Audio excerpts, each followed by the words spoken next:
Naruto, instead of struggling through his early years, stumbled upon a power that would change everything? What if the lonely outcast, the prankster desperate for attention, unlocked Sage Mode as a kid? Let us dive into this alternate timeline and explore how this one changed. Could reshape the entire shinobi world? Imagine a young Naruto, not yet a genin, feeling the sting of loneliness more than ever. The villagers' cold stares, the whispers behind his back, it's a heavy burden for a child. Driven by a desperate need to prove his worth, he pushes himself harder than anyone, sneaking into the academy's training grounds late at night, trying to master techniques far beyond his current level. He's obsessed with becoming strong, not just for the title of Hokage, but for the simple dream of being seen. One day, while exploring the forest surrounding Konoha, a place where he can escape the judging eyes of the village, he stumbles upon something ancient and hidden.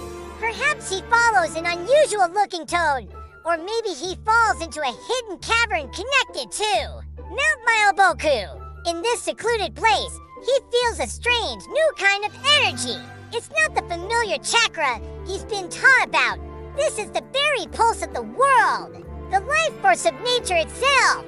Intrigued and with nothing to lose, Naruto tries to connect with this energy. At first, it's a disaster. He absorbs too much, the natural energy overwhelming his small body, causing strange, temporary transformations. A bit of a frog-like nose here, some webbed fingers there. It's frustrating, but for the first time, Naruto has a secret, a challenge that is entirely his own. He doesn't have a master to guide him, only his own instincts and the sheer, stubborn willpower that defines him. Slowly, painstakingly, he learns. He learns to sit perfectly still, something that seems impossible for the hyperactive boy. He learns to sense the flow of nature around him, to become one with it. His Uzumaki vitality and massive chakra reserves, once a curse that made control difficult, now become his greatest asset. They provide a massive well for the natural energy to blend with, giving him a unique advantage in achieving a perfect balance he doesn't have the guiding hand of Fukasaku, so his version of Sage Mode is raw, instinctive, and perhaps a little wild. The changes are subtle at first. During academy spars, his opponents suddenly find him impossible to hit. He's not just faster, it's like he knows their moves before they even make them. His taijutsu, once clumsy, becomes fluid and unpredictable. His instructors, like Iruka, are baffled.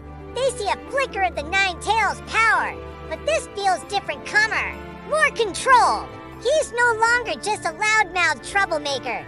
There's a newfound focus in his eyes, a quiet confidence that wasn't there before. When he's finally assigned to Team 7, the dynamic is completely different. Sasuke Uchiha, the genius prodigy, finds himself facing a true rival from day one. During the bell test, Kakashi isn't for the shock of his life. He expects a bumbling kid, but instead faces a genin who can sense his every move, whose physical strength is monstrous, and who can tap into an energy source he's never encountered before. Naruto, using his sage-enhanced senses, might even see through Kakashi's deceptions with ease, leading the team to capture the bells in a way Kakashi never anticipated. This early power changes his relationships profoundly. Sasuke, instead of seeing Naruto as a dead last to be ignored, sees a puzzle he can't solve. This pushes their rivalry into a healthier, more competitive space rather than one born of arrogance and pity. Sakura, initially infatuated with Sasuke, can't ignore Naruto's incredible and undeniable strength. She sees him not as an annoyance, but as a genuinely powerful shinobi, earning her respect much earlier. And what about Jiraiya? When the legendary Sannin arrives to train Naruto, he expects to find a kid struggling to control the Kyuubi's chakra. Instead, he finds a boy who has unknowingly tapped into the signature jutsu of Mount Myoboku. Jiraiya would be floored, perhaps even a little spooked. His godson has achieved a legendary technique all on his own.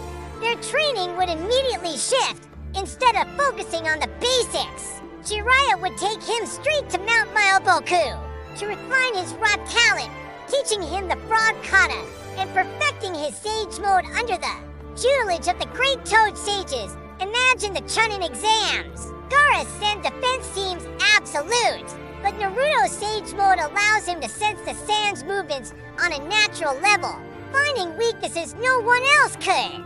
His sage-powered Rasengan would be a devastating force, far beyond what any genin should be capable of. The Orochimaru invasion would play out differently too. A sage mode Naruto facing Orochimaru in the Forest of Death would be a terrifying sight. The Sannin, obsessed with power, would see in Naruto not just a Jinchuriki, but a vessel of natural energy, a power he himself could never master. Naruto becomes an even greater prize in Orochimaru's eyes. The ultimate test of this new path comes during the search for Tsunade arc, when Naruto faces Kabuto, who has medical ninjutsu that can disrupt chakra. Naruto's sage mode gives him an edge. He can fight with his physical abilities alone, which are now monstrous, against Orochimaru. He doesn't need to rely on the Nine Tails rage. He can stand his ground as a sage, a protector. His declaration to protect Tsunade and become Hokage carries a weight it never had before. He's not just making a promise, he has the power to back it up. This early mastery reshapes his entire journey.